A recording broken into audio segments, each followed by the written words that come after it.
అందరికీ నమస్కారం. తెలంగాణ హైకోర్టులో డ్రైవర్ ఉద్యోగం కోసం ఎవరైనా ఎదురు చూస్తుంటే ఈ సమాచారం వాళ్లకోసమే. ఈ అధికారిక నోటిఫికేషన్లోని ప్రతి ఒక్క విషయాన్ని స్టెప్ బై స్టెప్ చాలా సింపుల్గా ఎలా అర్థం చేసుకోవాలో ఇప్పుడు చూద్దాం. స్క్రీన్ మీద కనిపిస్తోంది కదా, ఇదే అసలైన అధికారిక నోటిఫికేషన్. దీని ఆధారంగానే మనం ప్రతి ఒక్క వివరము అంటే అర్హతలు ఏంటి, అప్లై చేయడం ఎలా, ఇలా అన్నీ క్లియర్గా తెలుసుకోబోతున్నాం.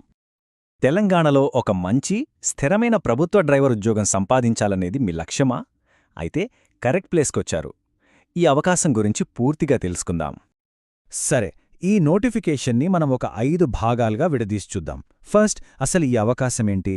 తర్వాత దీనికి కావలసిన అర్హతలేంటి? మూడోది, ఎలా అప్లై చెయ్యాలి? నాలుగోది, సెలక్షన్ ప్రాసెస్ ఎలా ఉంటుంది? ఇక చివరగా ముఖ్యమైన తేదీలు, కొన్ని టిప్స్. ఓకేనా? ముందుగా అవకాశమేంటో చూద్దాం. Right, first section.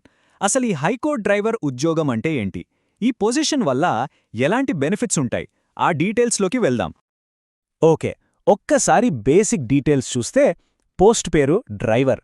ఇది డివిజన్ 3 కేటగిరీ 2B కింద వస్తుంది. ఎక్కడంటే సాక్షాత్తు తెలంగాణ హైకోర్టులో. ఇక జీతం విషయానికొస్తే పే స్కేల్ చాలా బాగుంది. చూడండి, దాదాపు 22,900 నుంచి 69,150 రూపాయల వరకు ఉంది. ప్రస్తుతం ఓసీ కేటగిరీకి 9 పోస్టులు ఖాళీగా ఉన్నాయని ప్రకటించారు. సరే, ఈ ఉద్యోగం మనకు నచ్చింది. మరి దీనికి మనం అర్హులేనా కాదా అనేది తెలుసుకోవడం చాలా ముఖ్యం కదా. ఇప్పుడు మన అర్హతలను చెక్ చేసుకుందాం. ముందుగా బేసిక్ క్వాలిఫికేషన్స్ చూద్దాం. ఎడ్యుకేషన్ పరంగా ఖచ్చితంగా 10వ తరగతి పాస్ అయి ఉండాలి, లేదా దానికి సమానమైన పరీక్షలో అయినా పాస్ అయితే ఓకే. ఇక లాంగ్వేజ్ విషయానికొస్తే తెలుగు, ఉర్దూ, హిందీ లేదా ఇంగ్లీష్, ఈ 4గింటిలో ఏదో ఒక భాషలో చదవడం, రాయడం ఖచ్చితంగా వచ్చుండాలి. ఇప్పుడు డ్రైవింగ్ లైసెన్స్ విషయానికొద్దాం. ఇది చాలా చాలా ముఖ్యం. ఫస్ట్ పాయింట్, మీ దగ్గర వ్యాలిడ్ ఎల్ఎంవి అంటే లైట్ మోటార్ వెహికల్ లైసెన్స్ ఉండాలి. రెండోది, కనీసం 3 ఏళ్ల ప్రాక్టికల్ డ్రైవింగ్ అనుభవం ఉండాలి. ఇది చాలా ఇంపార్టెంట్. ఇక మూడోది, మీ లైసెన్స్లో మోటార్ సైకిల్, ఆటోరిక్షా నడపడానికి ఎండోర్స్మెంట్ కూడా ఉండాలి. ఈ 3 ఉంటేనే మీరు ఎలిజిబుల్ అన్నమాట. గుర్తుపెట్టుకోండి.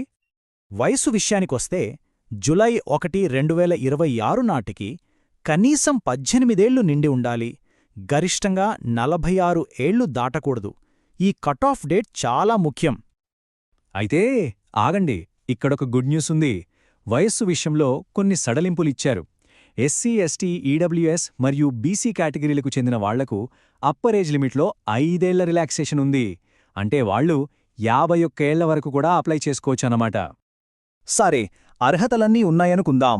ఇప్పుడు నెక్స్ట్ స్టెప్ ఏంటి? ఎలా అప్లై చేయాలి? ఆ ప్రాసెస్ని ఇప్పుడు స్టెప్ బై స్టెప్ చూద్దాం. ఈ అప్లికేషన్ ప్రాసెస్ మొత్తం ఒక 5 సింపుల్ స్టెప్స్లో ఉంటుంది. స్టెప్ 1, హైకోర్టు వెబ్సైట్కి వెళ్లి అఫీషియల్ అప్లికేషన్ ఫామ్ డౌన్లోడ్ చేసుకోవాలి. స్టెప్ 2, ఆ ఫామ్ని చాలా జాగ్రత్తగా, ఎలాంటి తప్పులు లేకుండా ఫిల్ చేయాలి. స్టెప్ 3, ఎగ్జామ్ ఫీజు కోసం ఒక డిమాండ్ డ్రాఫ్ట్ అంటే డీడీ తీయించాలి. స్టెప్ 4, కావాల్సిన డాక్యుమెంట్స్, ఫోటోలన్నీ రెడీ చేసుకోవాలి. ఫైనల్గా స్టెప్ 5, ఈ మొత్తం ప్యాకేజ్ని లాస్ట్ డేట్లోపు సబ్మిట్ చేయాలి. అంతే. ఇందాక ఫీజు గురించి చెప్పుకున్నాం గదా. అప్లికేషన్ ఫీజొచ్చి 500 రూపాయలు.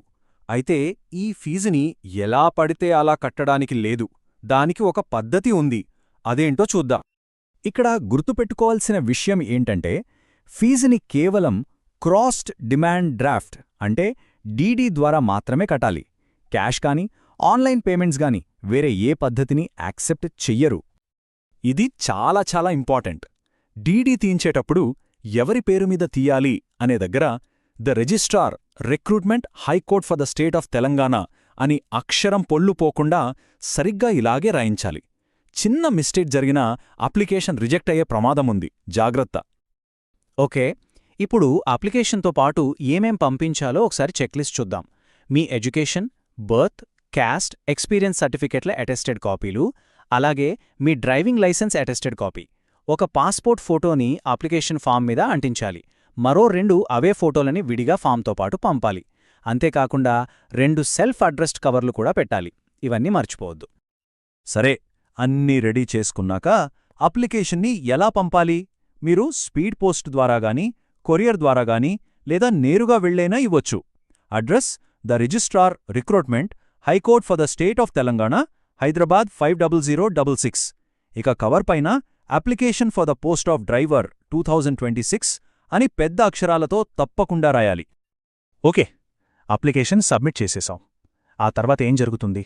సెలెక్షన్ ప్రాసెస్ ఎలా ఉంటుంది? ఆ వివరాలు ఇప్పుడు చూద్దాం. సెలక్షన్ ప్రాసెస్లో ముఖ్యంగా రెండు స్టేజ్లుంటాయి. ఫస్ట్ స్టేజ్, షార్ట్ లిస్ట్ అయిన వాళ్ళందరికీ డ్రైవింగ్లో ఒక స్కిల్ టెస్ట్ పెడతారు. ఇక సెకండ్ స్టేజ్, ఈ స్కిల్ టెస్ట్లో పాస్ అయిన వాళ్లకి ఒక ఓరల్ ఇంటర్వ్యూ అంటే వైవా ఉంటుంది. ఈ స్కిల్ టెస్ట్లో పాస్ అవ్వాలంటే కొన్ని మినిమం మార్కులు రావాలి. అవి కేటగిరీని బట్టి మారతాయి. ఓసీ, ఈడబ్ల్యూఎస్ వాళ్లకైతే 45% మార్కులు రావాలి. బీసీ వాళ్లకు 40%, ఇక ఎస్సీ ఎస్టీ వాళ్లకు 35% మార్కులొస్తే క్వాలిఫై అయినట్టు. ఈ మార్కులు వస్తేనే నెక్స్ట్ రౌండ్కి వెళ్లగలరు. ఇక్కడ ఒక చాలా ముఖ్యమైన పాయింట్ ఉంది. స్కిల్ టెస్ట్లో మినిమం మార్కులొచ్చిన ప్రతి ఒక్కరినీ ఇంటర్వ్యూకి పిలవరు. అలా కాదు, మెరిట్ ప్రకారం, అంటే ఎవరికి ఎక్కువ మార్కులు వస్తాయో వాళ్ళని ఉన్న ఖాళీలను బట్టి 1:3 రేషియోలో, అంటే ఒక పోస్ట్కి 3 చొప్పున మాత్రమే ఇంటర్వ్యూకి పిలుస్తారు. కాబట్టి స్కిల్ టెస్ట్లో వీలైనంత ఎక్కువ స్కోర్ చేయడం చాలా అవసరం. ఓకే, మనమిప్పుడు చివరి దశకు వచ్చేశాం. ఈ మొత్తం ప్రాసెస్లో చాలా ముఖ్యమైన తేదీలు ఏంటి, అలాగే కొన్ని ఫైనల్ టిప్స్ ఏంటో చూద్దాం. ఈ డేట్స్ అస్సలు మిస్ కావద్దు. ఈ తేదీలను మీ క్యాలెండర్లో మార్క్ చేసుకోండి. అప్లికేషన్ స్టార్ట్ అయ్యేది February 7, 2026. అప్లికేషన్స్ పంపడానికి చివరి తేదీ February 28, 2026 సాయంత్రం 5 గంటల లోపు. టైం కూడా చాలా ముఖ్యం. ఇక డ్రైవింగ్ స్కిల్ టెస్ట్ April 2026లో ఉంటుంది. సో లాస్ట్ డేట్ వరకు వెయిట్ చేయకుండా ముందే అప్లై చేయడం చాలా మంచిది. సో ఇవండి తెలంగాణ హైకోర్టు డ్రైవర్ ఉద్యోగానికి సంబంధించిన పూర్తి వివరాలు. ఇది నిజంగా కెరియర్కి ఒక మంచి టర్నింగ్ పాయింట్ అయ్యే అవకాశం ఉంది. కావలసిన అర్హతలన్నీ ఉంటే ఏమాత్రం ఆలస్యం చేయకుండా వెంటనే అప్లై చేయండి. All the very best. Please subscribe and support.